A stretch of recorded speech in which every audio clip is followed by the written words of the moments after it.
Now, this is the general idea that we have. Now, this is a tree that's quite realistic, and it gives you the you know, the feeling that it's a final product, finished product, which is something good, but not in all cases. What if I want to do something quite artistic, something like a touch-up, something like this? It's a sketch, you know, it's a sketch, but in a digital software instead of that. So let's delete this entire layer, and let's delete the other layer. Let's go for another tree that we opened up. These are the tabs. You can just click on the X here and close any of these tabs. You can see that all of these are tabs. Now let's go for something like this. Now I want to use something like that. There you go. Let's drag it as usual and put it here, and then do Control T and do this. Now I want you to notice something. This image is quite sharp. If I scale it down and go for something like that, it's gonna get blurry because, you know, the image has a very low resolution. Now this is not an issue, but what if I want to scale it back up again? Notice something. The image loses its own sharpness, you know. It's still half of what it was, but still it's very pixelated. Why? Because whenever you scale down an object, it loses pixels to fit on the image. So whenever you scale it back again, it doesn't know how to create the pixels. So how do you avoid this? This is simple in a way, but it's gonna cause its own issues later on. But in general, you can just right click here and convert to smart object. This makes the object, well, as it says, smart. You can just go ahead and rescale this down, scale it down, and scale it down even more. There you go. Now when you scale it back up, it understands, you know, it remembers all of its settings. So there you go, we didn't lose anything here. So what's the problem with this? Well, it's actually a layer that is kind of locked because it's a smart object, so you can't really duplicate within the layer itself. You see, whenever I do this and duplicate, it creates a new layer. So that's, you know, it takes us back to that previous issue. So what you can do is actually, in general, I don't really create smart objects except for, you know, some specific objects. But in general, what I do is I keep the object as it was, I duplicate it, and then hide this object. Now this is my backup object. Whenever I want to create a big object, I go back to this. Whenever I want to go for a small object, we can actually scale this down. And there you go, we have the small object. Whenever I want to create another object which is bigger, I can actually go back to that image and make it bigger. See, this is my small object. Now we have this, can duplicate it again and keep this as my big object. Now why do we do this? We can actually now keep, for example, this like so. Now this is my small tree. We can call this layer small trees. Oops, that's in Arabic, we don't want that. Small trees. This one is large trees. Now if we go to the large trees, we can actually, oops, let's mark up properly. Oh no, that's not your markup. There you go. Nope. Oh yeah, I see. See, this is an issue. We were doing something kind of weird here. It's because we have this on intersection. We need to go for add selection.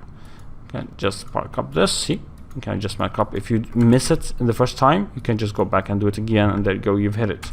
Now we can go here and duplicate, duplicate, duplicate, duplicate. There you go. Big trees in one image, and then you go back here and then dot small image, small trees in one layer. Now what if I don't want, but you can see now that this actually fits in the image properly. Now what if I don't want to take someone else's image like this? I want to create my own tree. How do you do that? Well, it's very simple actually. It's quite a simple process. Let's go into a new layer and let's create a brush that is quite hard, and the size is a bit smaller, something like, well, this. Let's click here, let's pick a color properly.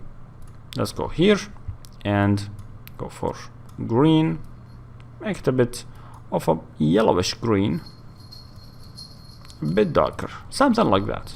Click here. Now there you go, you have this layer. Let's hide that background so we can know exactly what we're doing. Now, how do we do random cuts? Like, for example, here you see there are cuts in the image and stuff like that. Well, you can actually do it quite simply. Let's duplicate this image first, because I want to keep a backup, as we said before. Now, let's go here and go for the lasso tool, but polygonal. Click here, here, and here. And, for example, you can click delete. Then here, here, and here, and delete. Then here, and there, and delete. Now this is an essential tree, like just a basic tree, you know. So how do you do something extra to it? Well, you can actually stroke the edges and make them black. How do you do that? You can actually just go ahead, double click on this, on the layer. This opens up the layer style. Layer style has a lot of stuff in it. You can actually explore it a bit on your own, but there, I'm gonna show you some of the main stuff. One of the main stuff is stroke. You have here something called stroke. As you can see, the moment I click it, it gives me a stroke. Now on this side, you can see that we can actually control the size of the stroke, the opacity of the stroke, where it sits, outside or inside, what's the blending mode and stuff like that. There's no need for all of this. We're gonna just focus on the basic stuff. You can just make the stroke smaller. 1 pixel, 2 pixels, whatever you want. Let's keep it 1 pixel or 2 pixels. I'm gonna go for 2 pixels. Color of the stroke, you can pick whatever you want, but I think black is good. You can even go for like dark green or something. Yeah, let's go for something like that. Dark green, a bit of a dark green. Let's go for OK, and show this back again. Now, what if I want to give it another flare? Well, I can actually duplicate this layer again. Do Ctrl T, scale it down, something like that. Rotate this. You can see that whenever I click around, you have the rotating icon. Whenever you go close, it's the scaling icon. Now we can actually distort this if needed, but there's no need actually. You can just rotate this, make it a bit bigger, rotate it again, and well, that's not bad. You can go put it down instead of up. You see, it was up, and make it down. I think that's better. Now, what if I want to make this lower side of the tree a bit darker? Because you know the light, if it's coming from this side, is gonna hit the shadow. The shadow is gonna, you know, the upper part of the tree. Then this area should be shaded, so it should be a bit darker. Something more, you know, as we said, artistic. Well, there are options here, like for example, image adjustments. You're gonna see a lot of options here. One of them is levels, and of course, brightness, contrast, curve, exposure, vibrance, whatever you want to do with these stuff. You can actually explore them generally, but this is actually just a modifier that changes whatever you're selecting. So levels, as it says, it actually changes the brightness and contrast of this layer, the levels essentially. Just go for levels. Over here you can see a slider that is, this is the bright side. See, it makes it brighter, and this is the dark side, makes it darker. This is the mid-tone. You don't need to know everything about this, but this is actually what we're going to be playing with. Let's go for this and make it a bit darker. Now this is an okay tree, I think, in my opinion. Now, what if I want to make this tree a bit brighter in some locations, a bit darker at some other locations? How do you do that? Well, you can just go, for example, right here. See this lock? Lock has a lot of features. One of them actually locks the layer completely. You can't really touch it. See, this is a complete lock, but we don't want this. I just want to lock the transparency, and I will show you why now. If I go to a brush like this, I'm gonna make the hardness very low. Now this is quite a soft brush. Now you can see that it's getting red. How do I do this? If I hold Alt and right click and then move my hand to the right and left, you get this. It makes the brush bigger and smaller. It's exactly the same as right click and going for size. And if I hold Alt and go up and down, it changes the brightness, sharpness. It goes from hard to soft. Again, the same as doing right click. Now you're gonna see this quite often. It actually just changes the size and hardness of the brush. Now, I'm gonna go for this, and I'm gonna make this area a bit darker. So I'm gonna go for this green and, you know, go for dark. This area is gonna be a bit darker. Now if I strike like this, you'll notice that actually we're going outside, and that's not something I want. So how do we do that? How do we fix this issue? Basically, you're gonna need to lock the transparency. To lock the transparency, just go ahead and click on this, and there you go. Transparency is locked. Now let's pick this brush. For some reason that brush was causing issues. Now let's pick this brush. When you do this, you can see that when we're painting now, we're not going outside of the lines. That's good for kids, you know, can't really go outside of the line. But this is actually essential. You can see that now wherever you do outside, there's nothing is going out, and that's great. If you actually don't have this lock as you saw before, this is what happens. That's messy. Now let's go ahead and do this. Make this side a bit darker, for example, and keep the brightness to the left side. Now what if I want to make it a bit brighter? Again, you can go and click this, but there's another option. This comes something a bit advanced. If you go to the mode of the brush that you're picking, you can actually pick color dodge. Color dodge basically dodges the color, you see? It makes it brighter, but this is quite bright. So we can change the opacity of the brush, which means that this power of the brush is going to be very light. So if I do this, you'll notice that we give it a bit of a flare.